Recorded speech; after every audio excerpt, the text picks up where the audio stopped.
안녕하세요. 좋아요 누르는 거 잊지 않으셨죠? 바람난 사연 지금 시작합니다. 울긋불긋 낙엽이 지는 가을이 되니까 등산을 가야겠다 생각이 들었다. 그리하여 주말을 맞이하여 설악산으로 등산을 가게 된 것이다. 늘 주로 혼자 등산을 다니는 편이라 이번에도 홀로 등산을 하게 되었는데 어느덧 완연한 가을이 되니까 문전성시를 이루며 설악산으로 향하는 사람들이 많은 듯 보인다. 터미널에서 고속버스를 타고 창가 쪽 자리에 앉았는데 등산 모자를 쓰고 배낭을 맨 아줌마가 내 옆자리에 앉는다. 보니까 이 아줌마도 홀로 등산을 떠나는 것처럼 보였다. 나이는 50대 중반쯤으로 보이는데 분냄새가 정말 많이 났다. 등산 가는데 얼굴에 분을 덕지덕지 바르고 온 모양이다. 짝 달라붙은 등산복을 보니 몸매도 날씬하고 그 나이에 몸매 관리도 여간 잘한 듯 보였고 빨간색 등산복이 제법 잘 어울린다. 아무튼 이 아줌마는 내 옆자리에 앉아서 스마트폰으로 여기저기를 검색하나 싶더니 이내 다시 지도 같은 걸 꺼내서 여기저기 보기 시작한다. 그래도 궁금증이 안 풀렸는지 나에게 말을 걸기 시작하는데 자기가 오늘 설악산 등반하러 갈 건데 혼자 가도 괜찮냐고 물어본다. 그래서 난 물론이라며 나도 오늘 혼자 간다고 말을 하니까 사장님은 남자 아니냐며 자기는 여자라고 하기에 난 상관없다며 여자들도 혼자 많이 다닌다고 말을 했다. 그랬더니 그러냐며 막상 설악산에 가기로 마음먹긴 했지만 이렇게 차에 오르니 기대보다는 걱정이 많이 된다고 말한다. 그래서 난 등산 처음 가는 거냐고 물으니 그게 아니라 혼자서 이렇게 높은 산은 처음 가본다고 말하며 동네에 있는 인근 야산 정도는 운동 삼아 매일 다녔다고 말한다. 그렇게 그 아줌마랑 이런저런 얘기를 하게 되었다. 그러던 중 어느새 아줌마는 궁금증이 사라진 건지 말이 없었고 그 틈을 타달리는 버스 안에서 눈을 붙이고 있었는데 갑자기 아줌마가 자는 나를 깨우며 하는 말이 혼자 가신다고 하지 않았냐며 그럼 오늘 자기랑 설악산 같이 오르자고 제안을 한다. 그래서 난 그건 어려울 것 없지만 따라올 수 있겠냐고 하니까 그래도 혼자 가는 것보다 나을 것 같다며 나에게 먼저 같이 가자고 제안을 하는 것이다. 난 그런 마당에 안 된다고 하기도 그렇고 뭐 어려울 것도 없다고 생각하여 그러자고 그랬다. 사실 나도 이 아줌마가 살짝 마음에 들었다. 50대 중반의 아줌마지만 저 나이치고 참 곱고 예쁘게 생겼으니 말이다. 60이 넘어가는 나이에 저런 아줌마 만나는 것도 쉽지 않은 일이고 솔직히 따지고 보면 호박이 넝쿨째 굴러온 셈이라고 해도 무방하다. 어느덧 도착지에 내린 우리는 설악산 쪽으로 향했다. 벌써 점심때가 다 되어서 욕이나 하고 산에 오를까 생각하고 인근 식당가를 둘러보고 있는데 이 아줌마가 그러지 말고 자기가 김밥하고 삶은 달걀 싸왔으니 같이 먹자고 한다. 그래서 난 혼자 드실 거 싸온 건데 그럴 순 없다고 하니까 아니라며 2명 거 싸왔다고 말을 한다. 뭔가 좀 이상했지만 모 아줌마가 2명이 먹을 양을 싸왔다고 말해서 난 흔쾌히 알았다고 하고 아줌마와 함께 자리를 펴고 음식을 먹었다. 김밥도 맛있고 삶은 달걀도 반숙으로 잘 삶아왔다. 그렇게 밥을 먹고 좀 쉬다가 드디어 산에 오르려고 조금씩 이동을 했다. 내가 먼저 앞장을 섰고 아줌마가 내 뒤에 찰싹 달라붙어서 따라온다. 아줌마는 생각보다 별로 힘들지 않다고 말을 하면서 내 뒤에 따라오며 말을 걸기 시작하는데 아줌마는 아까와는 다르게 좀 더 노골적으로 나에게 말을 하기 시작한다. 자기가 내 뒤에 따라오면서 느낀 건데 사장님 엉덩이가 참 탄탄해 보인다면서 등산을 자주 해서 그런 거냐고 묻는다. 그래서 난 등산도 하고 자전거도 탄다고 말을 하니 그래서 그런가 그 나이대 엉덩이 치고 하나도 안 처진 것 같다며 누군 참 좋겠다고 말하는 것이다. 그 말을 들으니 뭔가 내 엉덩이를 그 아줌마 시야에 맞추며 걷기가 참 민망하고 신경이 쓰였다. 이 아줌마 처음엔 안 그러더니 여느 아줌마들처럼 그 나이대 아줌마들이 그렇듯 약간은 주책기가 있어 보였다. 난 안 되겠다 생각하여 아줌마에게 이제부터 좀 가파르게 시작되는 비탈진 곳이어서 위험할지 모르니 아주머니가 앞장서서 가시고 내가 뒤에 가겠다고 하니까 알겠다며 그 아줌마가 앞장서서 간다. 얼마나 갔을까? 아줌마가 힘들어하는 모습이 보이기 시작한다. 나보고 대체 언제까지 올라가야 하냐고 물어보기에 조금만 가면 쉬는 곳 있으니 거기서 쉬었다 가자고 말했다. 아줌마는 다시 힘을 내기 시작했다. 그런데 그때였다. 순간 발을 헛디뎠고 뒤로 넘어질 수 있던 걸 바로 뒤에서 따라오고 있던 내가 그 아줌마를 잡아주었다. 근데 나도 갑자기 무방비 상태의 그 아줌마를 잡아주게 되어서 급한 마음에 잡아준다는 게 그만. 나는 너무나 미안한 마음에 손을 떼고 바로 등 쪽을 잡아주었다. 아줌마는 내게 고맙다며 사장님 아니었으면 큰일 날 뻔했다고 하는 것이다. 그러면서 아줌마는 그냥 모른 척 넘어가도 될 일을 등산하다가 다리 쪽 잡혀보긴 처음이라고 말한다. 난 일부러 그런 것도 아니고 헛기침이 나왔다.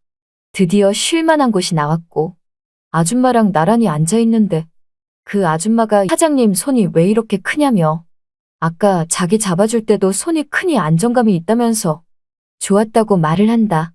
그러면서 내 얼굴을 자세히 보더니 사장님은 눈썹도 진하고 입도 크고 입술도 두껍고 정말 자기가 딱 좋아하는 스타일이라면서 나에게 더 다가오기 시작하는데 왜 이러나 싶었지만 그래도 뭐 내가 마음에 들어서 그런가 보다 생각했다. 사실 나도 이 아줌마가 싫지 않았으니 말이다.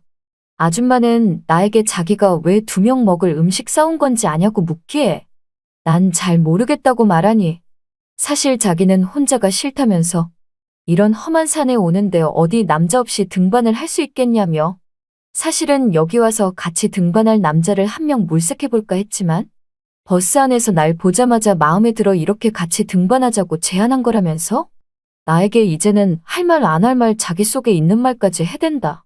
그러면서 갑자기 땀 냄새가 참 좋게 느껴진다며 갑자기 내 어깨에 살포시 기대는데 난 어찌할 줄 몰라 여기는 사람들이 많이 붐비는 곳이라고 하니까 그럼 어떠냐며 어차피 우리 부부로 알 거라며 그냥 가만히 있으시면 된다고 한다. 그러면서 갑자기 그만. 여러분이 지금 듣고 계신 채널은 바람난 사연 채널입니다. 난 너무 놀라서 지금 뭐 하는 거냐고 하니 왜 그러시냐며 자기랑 함께 있는 게 그렇게 싫으냐고 물으니 난 그게 아니라 사람들이 많이 보니까 그런 거라고 말하니 그럼 그러지 말고 등산은 그만하고 이제 하산하자고 말을 한다. 그래서 난 고작 1시간 올라왔는데 벌써 하산하냐고 말을 하니까 그럼 어떡하냐며 자기도 이런 산은 처음이라서 너무나 힘들고 그리고 지금 당장 하산해서 다른 걸 하고 싶은 게 있다고 말을 하는데 난 그게 뭐냐고 물으니 다 알면서 왜 그러냐며 어서 자기만 믿고 따라 내려오라고 한다. 그러더니 그 아줌마가 먼저 올라왔던 산길을 내려가기 시작했고 난 뭔가에 홀린 듯 등산이고 나발이고 그 아줌마를 따라 하산을 시작했다. 하산 후 우리는 설악산 초입에 있는 곳으로 들어갔고 들어가자마자 누가 먼저라 할 것 없이 그렇게 함께하고 말았다. 시간이 지나니 마치 산꼭대기 정상에 오른 것 같은 기분이다. 아줌마는 나에게 대충 자신의 처지를 말한다.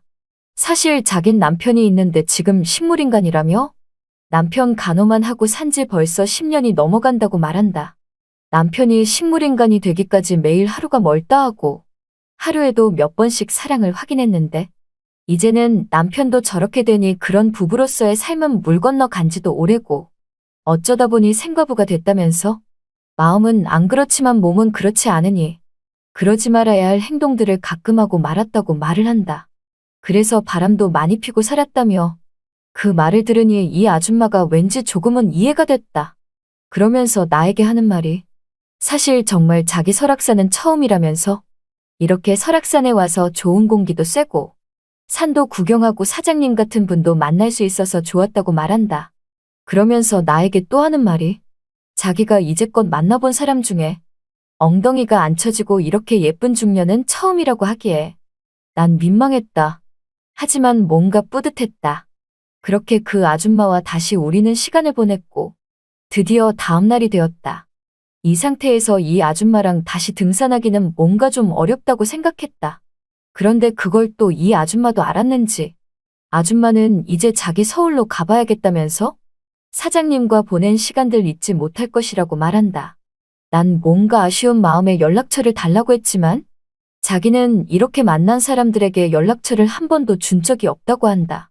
그래서 난 알았다며 아쉽게 뒤돌아서려고 하는데 갑자기 아줌마가 내 품에 안기는 것이다. 내 품에 안긴 아줌마는 살짝 눈물을 보이며 사장님이 그리울 것 같다면서 언제 어디서나 잊지 않고 그리워할 것이라 말한다. 그렇게 말할 거면 그냥 연락처나 주지 왜 안 주나 싶었지만 뭐 당연한 이유가 있으니 그렇겠다 싶었다. 그 후 집에 돌아와 입고 갈 등산복을 세탁하려는 순간 주머니에서 쪽지 하나를 발견했다. 보니까 모르는 연락처였다. 아무리 생각해도 이 연락처는 그 아줌마께 분명해 보였다. 난 쪽지에 적혀있는 그 연락처로 전화를 하니 사장님 전화를 기다렸다면서 이번 주 주말에 다시 또 설악산에 가자고 한다.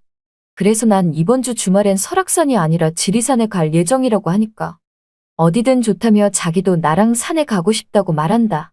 그 말을 들은 난 이번엔 정말 산 정상에 오를 거라고 말하니 아줌마가 정색을 하며 자기도 산에 오를 거라며 그냥 같이 따라가서 등산만 할 것이라 말하길래 난 그런데 어떻게 전화번호를 준 거냐고 물으니 사실 정말 전화번호를 아무나 안 주지만 사장님은 너무나 마음에 들었었다며 또 만나고 싶은 마음에 들인 거라고 말한다.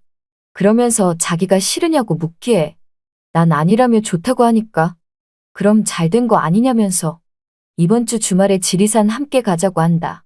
그리하여 다음 주말에 만난 우리는 지리산에 올랐는데 이 아줌마 지리산 1시간 정도 오르더니 또 힘들다며 하산하자고 보챈다. 그래서 난 할 수 없이 그 아줌마와 하산을 선택했고 그 뒤는 뭐 상상에 맡기겠다. 이 아줌마랑 알고 지내는 이상 산을 제대로 타긴 글렀다.